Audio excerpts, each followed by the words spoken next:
Fala pessoal, tudo bem com vocês?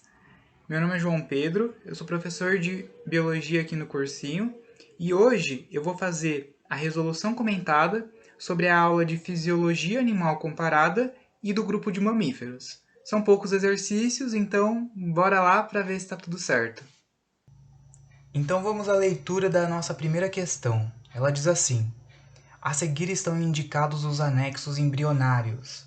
Lembra, são aquelas estruturas que envolvem o embrião, dando suporte para o seu desenvolvimento, que se formam durante a embriogênese da maioria dos mamíferos.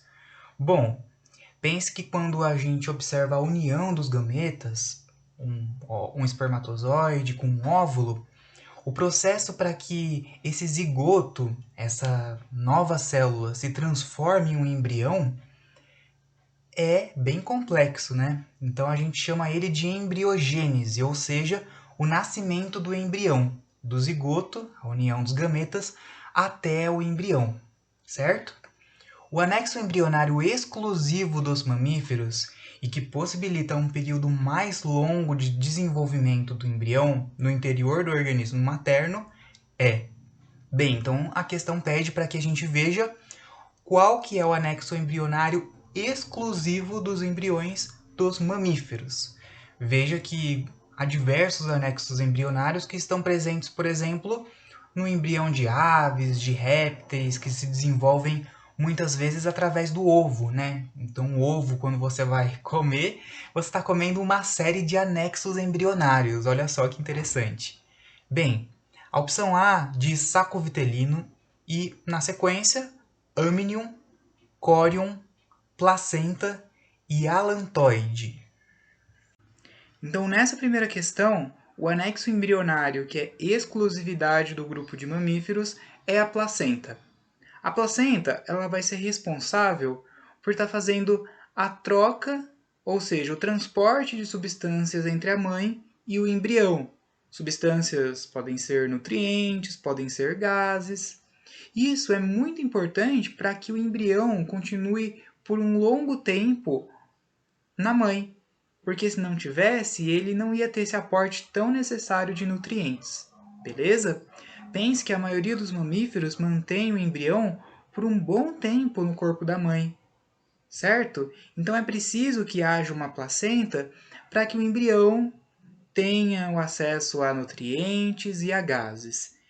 Beleza? Se a gente for ver outros grupos, o embrião ele fica menos tempo antes de nascer. Por exemplo, um peixinho antes de sair do ovo e virar um alevino, fica pouquíssimo tempo no ovo, certo? Então, ele sai menos desenvolvido por ter menos tempo dentro do ovo. Mas não tem problema, porque os peixes nascem de monte.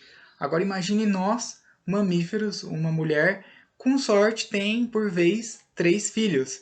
Então é preciso garantir que esses 3 filhos nasçam bem desenvolvidos. Por isso que tem um bom tempo na barriga da mãe, com a placenta permitindo que esses embriões tenham acesso a nutrientes e a tudo que é necessário para o bom desenvolvimento. Beleza, pessoal? Então a questão correta é a alternativa D, placenta. A questão 2 ela vai dizer o seguinte: os mamíferos apresentam algumas características exclusivas do grupo. Entre elas, podemos citar a presença de. Então pense, quais dessas características estão exclusivamente presentes em mamíferos? Bom, a A diz dentes não diferenciados. Será que todos os mamíferos possuem os dentes iguais? Pense nos diferentes grupos de mamíferos, veja os dentes deles, dê uma pensada. B. Penas. C. Ossos pneumáticos, que são aqueles ossos porosos, mais leves e adaptados para o voo. D. Diafragma, que é um músculo que auxilia no processo de respiração. E E. Carena. Na questão 2, a alternativa que corresponde à característica exclusiva dos mamíferos é a que tem o diafragma, é a D, beleza? O diafragma, aquele músculo que é responsável por auxiliar no processo de respiração nos mamíferos. Se quiser sentir o seu diafragma, pegue 4 dedos e coloque abaixo da sua última costela, beleza? Que você vai conseguir sentir, ok? As outras alternativas, por exemplo, carena. Carena é um osso presente nas aves que vai dar suporte aos músculos envolvidos no batimento das asas, né, para o voo. Então não tem nada a ver. Ossos pneumáticos também são ossos presentes nas aves. Para que elas consigam voar, precisam ter ossos leves, cheios de porosidades, beleza? Os dentes, como a gente vai ver na terceira questão, nos mamíferos eles são muito diferenciados, então não pode ter dentes diferenciados, ok? Penas, não preciso falar nada, penas é uma exclusividade do grupo das aves, ok? Então, a alternativa correta é o diafragma. E eu desafio você a pesquisar um pouquinho sobre o Google sobre respiração diafragmática, beleza? A gente não costuma usar tanto a capacidade do nosso diafragma para respirar. E tem um grande potencial da gente aumentar a nossa capacidade respiratória aprendendo esse tipo de respiração, beleza? Tem benefícios para nosso lado emocional, que é uma respiração que ajuda a gente a se concentrar.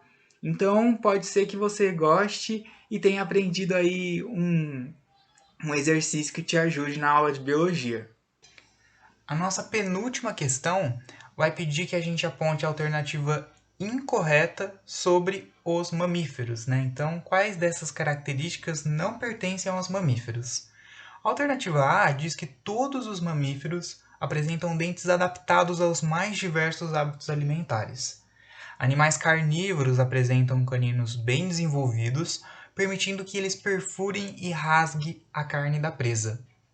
Perfeito essa alternativa, realmente a gente vê os diferentes grupos de mamíferos e a estrutura dos dentes deles são muito diferentes para acompanhar os hábitos alimentares, né? São perfeitamente adaptadas. Então, se a gente for comparar um roedor, a dentição de um castor, por exemplo, com a de um lobo, vai ser totalmente diferente, porque o castor, um roedor, está adaptado para se alimentar de grãos, então ele precisa de dentes fortes, mas não pontiagudos, né? Já um lobo, totalmente um predador, que precisa rasgar a carne, então a gente vai estar observando os caninos bem protuberantes, bem afiados, como a questão A diz pra gente. A B fala assim: os mamíferos possuem respiração pulmonar, com exceção dos mamíferos aquáticos, tais como baleias e golfinhos, que respiram por brânquias. Pessoal, todos os mamíferos vão respirar por pulmões, ok? Brânquias vai aparecer em peixes, em outros grupos, mas em mamíferos não. Então essa questão está errada. Ah, João, mas como que um golfinho, uma baleia fazem para respirar debaixo da água? Bem, eles sobem de vez em quando, né? Eles conseguem ficar um bom tempo debaixo da água, mas eles precisam subir para a superfície para conseguir renovar o ar de seus pulmões, né? Pegar o oxigênio da atmosfera. Geralmente, esses mamíferos possuem um buraquinho que se chama espiráculo. Beleza? Então, quando você vê nos filmes aquela baleia subindo assim e exalando água, na verdade não é água. É que o ar que está dentro dos pulmões dela sai com tanta força para se renovar, né? Para pegar um novo ar. Quando ele sai tanta força que vai água junto, né? Sai com tanta pressão que a gente vê aquele chafariz de água. Beleza? E aí, outras características ligadas a mamíferos, por exemplo, a presença de pelos e de glândulas mamárias.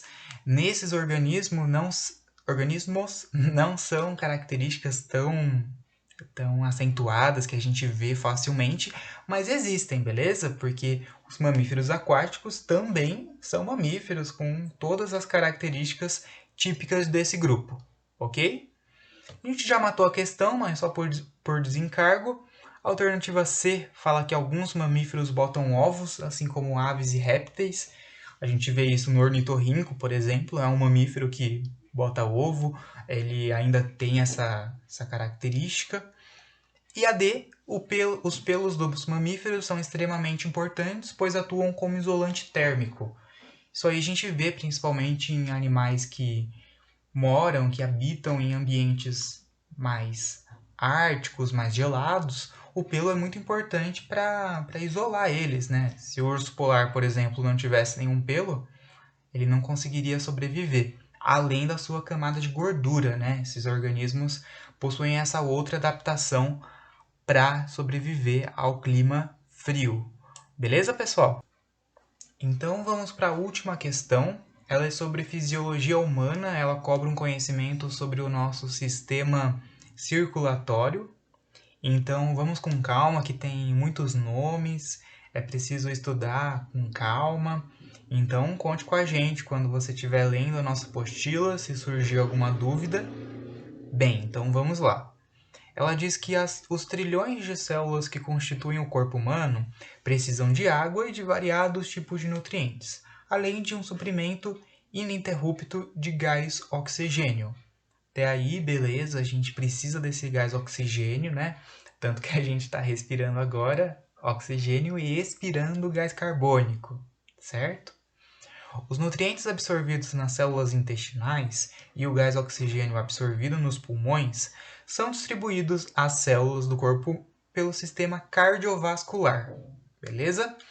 Uma vasta rede de vasos sanguíneos pela qual circula o sangue impulsionado pelo coração. Dá um pouco de informações sobre o nosso sistema circulatório, enfim. E aí, pede para a gente assinalar a alternativa correta sobre o assunto. Então vamos lá. A primeira alternativa diz que a artéria pulmonar conduz sangue rico em oxigênio do coração para todo o corpo. Então, vamos lá.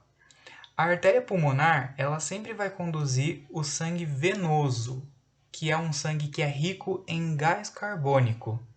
O único lugar que um sangue rico em gás carbônico pode ir para o nosso corpo é o pulmão, porque é lá que ocorrem as trocas gasosas, ou seja, é lá que a gente vai conseguir liberar o gás carbônico para a atmosfera. Então, a artéria pulmonar, ela não vai conduzir um sangue rico em oxigênio.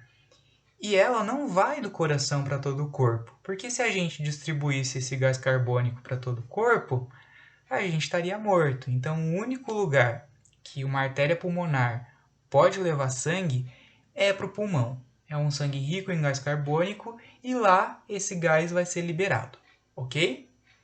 A alternativa B fala que as veias pulmonares, aí sim, uma veia pulmonar, ela vai conduzir um sangue arterial rico em oxigênio, até aí certinho, dos pulmões ao coração.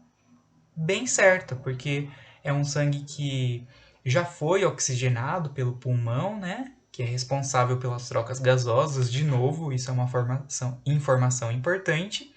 E aí, bem oxigenado, esse sangue vai para o pulmão.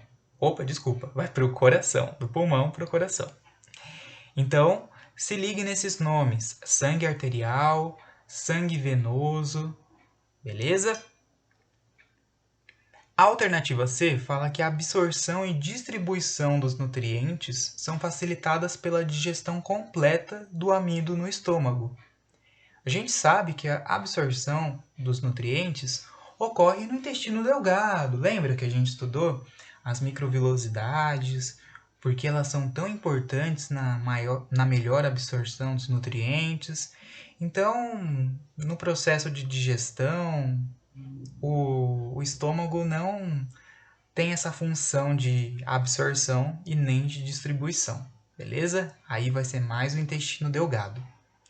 D fala que os capilares da circulação sistêmica distribuem o gás carbônico aos tecidos, de onde recebem o gás oxigênio. Galera, se a gente distribuísse gás carbônico aos tecidos, de novo, estaríamos mortos, né?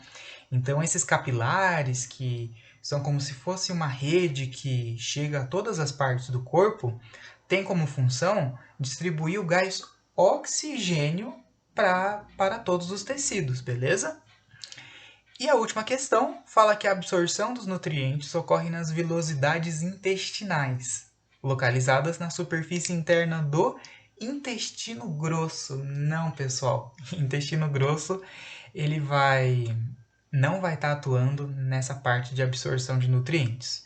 De novo, como eu disse para vocês, é o intestino delgado, beleza? Então, a alternativa correta é a B, de bola. Eu sugiro que vocês estudem essa parte do sistema circulatório, porque realmente é muito nome. Às vezes o vestibular pode pegar vocês nessa parte nomenclatural, né? Mas se vocês verem com calma, não tem segredo, beleza? Então era isso que eu tinha para passar para vocês. Espero que tenha ficado claro, que vocês tenham conseguido entender. Se restou alguma dúvida, não tem problema, vocês podem entrar em contato comigo ou com qualquer outro membro da equipe da biologia aqui do cursinho. Eu deixo um abraço, espero que todos e todas estejam bem, beleza? Se cuidem e até a próxima. Falou!